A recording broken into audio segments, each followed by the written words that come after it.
ಮೊನ್ನೆ ನಡೆದಿರ್ತಕ್ಕಂಥ ಘಟನೆ ಮಲ್ಲಿಕಾರ್ಜುನ್ ಖರ್ಗೆ ಅವರು ಭಾಷಣ ಮಾಡಿದ ಸ್ಥಳವನ್ನು ಶುಚಿತ್ವಗೊಳಿಸಿರ್ತಕ್ಕಂಥದ್ದು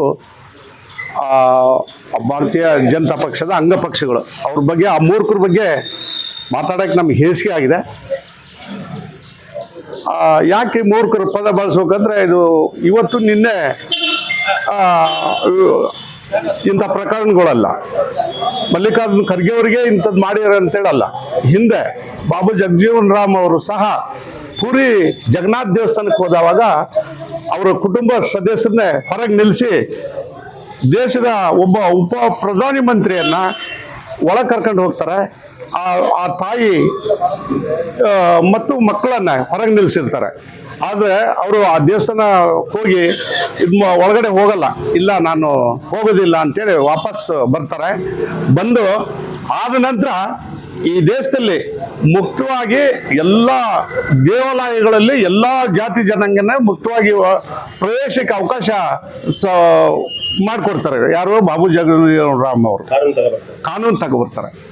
ಆದ್ರಿಂದ ಈ ಮೂರ್ಖರಿಗೆ ಯಾರು ಈ ಬಜರಂಗ ದಳ ಇರ್ಬೋದು, RSSನವ್ರು ಇರ್ಬೋದು, ಏನು ಈ BJP ಅವರು ಇರ್ಬೋದಲ್ಲ, ಈ ದೇಶಕ್ಕೆ ಅವರು ಮೂರ್ಖತನ ಪ್ರದರ್ಶನ ಮಾಡೋದು ಬಿಟ್ಟರೆ ಬೇರೆ ಏನು ಮಾಡೋಕ್ಕಾಗಲ್ಲ ಅವರು. ಯಾಕಂತೇಳಂದ್ರೆ ಅವರು ನರೇಂದ್ರ ಮೋದಿ ಅವರು 2046ನೇ ಇಸ್ವಿಗೆ ವಿಕಸಿತ ಭಾರತವನ್ನು ಮಾಡಬೇಕು ಅಂತ ಕನಸ್ಕೊಂಡಾರೆ. ಈ ರೀತಿ ಜಾತಿಗಳನ್ನು ಹೊಡೆದು ದೇವಸ್ಥಾನಗಳಿಗೆ ದಲಿತರನ್ನು ಬಿಡದೇ ಇದ್ರೆ ಇವರು ವಿಕಸಿತಗೊಳ್ಳೋದು ಯಾವಾಗ? ಇವನಿಗೆ ಇಸ್ರೋ ಗುರು ಅಂತ ಹೇಳಿದಂತ ನಮಗಂತೂ ಗೊತ್ತಿಲ್ಲ. ಈ ವಿಕಸಿತ ಭಾರತ ಕನಸ್ಕೊಂಡವರು ಹೆಂಗಿರ್ಬೇಕು? ಎಲ್ಲ ಸಮಾನತೆ ಆರ್ಟಿಕಲ್ 14 ಇರ್ಬೇಕು ಅವರು.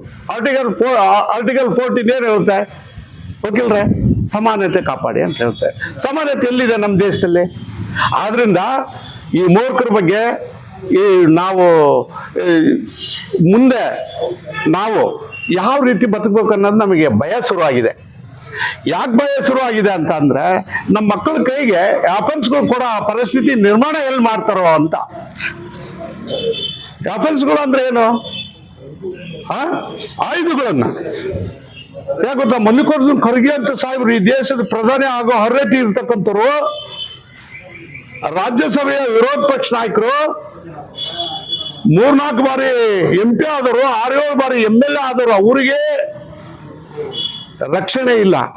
ಹಾಗಾದ್ರೆ ನಮ್ಮಂತರ ಸಣ್ಣ ಪುಟ್ಟ ಜನಗಳ ಪರಿಸ್ಥಿತಿ ಹಾಗೆ.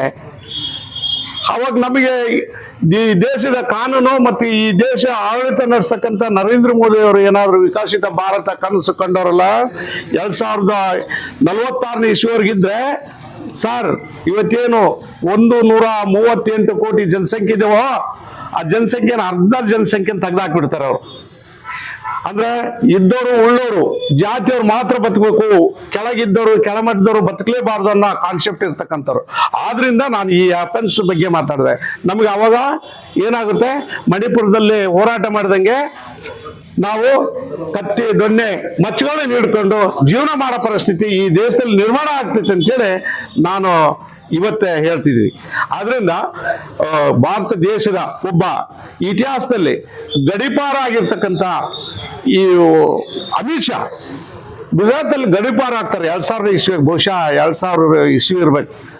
ಅಂಥವನು ಈ ದೇಶದ ಗೃಹ ಮಂತ್ರಿ ಆದನಂತ ಅಂದ್ರೆ ನಾವು ಅವನಿಂದ ಏನ್ ನಿರೀಕ್ಷೆ ಮಾಡೋಕ್ಕಾಗುತ್ತೆ? ಮಣಿಪುರದಲ್ಲಿ ಜಯಂತಣ್ಣ ಹೇಳ್ದಂಗೆ ಬೆತ್ತಲೆ ಮಹಿಳೆಯರನ್ನ ಮೆರವಣಿಗೆ ಮಾಡೋದು ಬಿಟ್ರೆ ಅವ್ರಿಗೆ ಇನ್ನೇನು ಕಾನ್ಸೆಪ್ಟ್ ಇದೆ? ದಲಿತರು ತುಳಿಯೋದ್ ಬಿಟ್ರೆ ಇನ್ನೇನು ಕಾನ್ಸೆಪ್ಟ್ ಇದೆ? ಅಲ್ಪಸಂಖ್ಯಾತರನ್ನು ತುಳಿಯೋದ್ ಬಿಟ್ರೆ ಇನ್ನೇನಿದೆ ಅವ್ರಿಗೆ? ವಿಕಸಿತ ಭಾರತ ಹೆಂಗಾಗುತ್ತೆ ಅವಾಗ? ಆಯ್ತು, ಮೊನ್ನೆ ಜಿಂಜೆಗಳು ಯುವ ಸಮೂಹ ಯಾತಕ್ಕಾಗಿ ಹೋರಾಟ ಮಾಡಿದ್ರಿ ಅಂತ ಹೋರಾಟ ಮಾಡಿದ್ರ? ನಮ್ಗೇನಾದ್ರು ಬದುಕಕ್ಕೆ ಶ್ರೀಮಂತಿಗೆ ಕೊಡಿ ಅಂತ ಹೋರಾಟ ಮಾಡಿದ್ರ? ಏನಿಲ್ಲ. ವಿದ್ಯಾರ್ಥಿಗಳ ಹಕ್ಕನ್ನ ಮೊಟಕುಗೊಳಿಸಿರ್ತಕ್ಕಂಥದ್ದು, ವಿದ್ಯಾರ್ಥಿಗಳು ನೀಟ್ ಹಗರಣವನ್ನ ಪ್ರತಿಭಟನೆ ಮಾಡಿರ್ತಕ್ಕಂಥದ್ದು ತಾನೆ. ಯುವಜನತೆ ಕೊಟ್ಟಿರ್ತಕ್ಕಂಥ ಉಡುಗೊರೆ ಏನ್ ಗೊತ್ತಾ? ಪೊಲೀಸಿನ ಬೂಟಿನ ಏಟು, ಪೊಲೀಸಿನ ಲಾಠಿ ಏಟು, ಆಮೇಲೆ ಎಂತ ಬಂದೂಕು, ಎಂತ ಪೈಲಟ್ ಗನ್ ಪ್ರಹಾರ. ಆಮೇಲೆ ಅದಕ್ಕೂ ಬಗ್ಗಲ್ಲ ಅಂದಾಗ ಇಲ್ಲ ನೀಟು ಫುಲ್ಲು ಮೊನ್ನೆ ಹೇಳ್ತಾರೆ ನರೇಂದ್ರ ಮೋದಿ ಅವರು ಏನು ಹೇಳ್ತಾರೆ ಕೆಂಪುಕೋಟೆಗೆ, ಇಲ್ಲ ನೀಟಿಗೆಲ್ಲ ನಾವು ಇನ್ನು ದುಡ್ಡೇ ತಗೊಳ್ಳಲ್ಲ, ಉಚಿತವಾಗಿ ನಿಮಗೆ ಮಾಡ್ತೀವಂತ. ಇದು ವ್ಯವಸ್ಥೆ.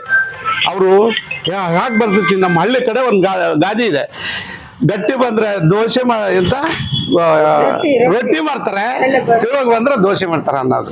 ಆ ಟೈಪ್ ಆದ್ರೆ ಆ ಟೈಪ್, ಈ ಟೈಪ್ ಆದ್ರೆ ಈ ಟೈಪ್. ಆದ್ರಿಂದ ಈ ಮೂರ್ಖರು ವಿಚಾರ ನಾನು ಜಾಸ್ತಿ ಮಾತಾಡಕ್ಕೆ ಇಷ್ಟಪಡಲ್ಲ. ಈ ಮೂರ್ಖರಿಗೆ ನನ್ನ ವಿರೋಧ ಇದೆ, ನನ್ನ ಧಿಕ್ಕಾರ ಇದೆ. ಆದ್ರಿಂದ ಇಂಥ ಬೆಳವಣಿಗೆ ಆಗಿರ್ತಕ್ಕಂಥದ್ದು ನಮ್ಮ ಮಾನಸಿಕವಾಗಿ ಬಹಳ ನೋವಾಗಿದೆ. ನರೇಂದ್ರ ಮೋದಿಯವರು ಆ ಉತ್ತರಾಖಂಡದ ರಾಜ್ಯದ ಮುಖ್ಯಮಂತ್ರಿ, ಅವನು ನಮ್ಮ ಕಾಂಗ್ರೆಸ್ನಾಗ ಇದ್ದೋದವನು. ಅವನು ಯಾರು ಉತ್ತರಾಖಂಡದ ಮುಖ್ಯಮಂತ್ರಿ ಹೇಮಂತ್ ಅಂತ ಅವನ ಹೆಸರು ಇದೆ. ಅವರು ಈ ಕಾಂಗ್ರೆಸ್ನಾಗ ಇದ್ದೋದವ್ರೆ. ಆ ರಾಜ್ಯದ ಮುಖ್ಯಮಂತ್ರಿ ಅಲ್ಲಿ ನಡೆದಿರ್ತಕ್ಕಂಥ ಘಟನೆಯನ್ನ ಮತ್ತು ಅದಕ್ಕೆ ಭಾಗಿಯಾಗಿರ್ತಕ್ಕಂಥ ಏನು ಆ ರಾಮ್ ಸೇನಾ ಸೇವಕರನ್ನ ಒದ್ದು ಒಳಗೆ ಹಾಕ್ಬೇಕು ಅಂತ ನಾವು ಒತ್ತಾಯ ಮಾಡ್ತೀವಿ.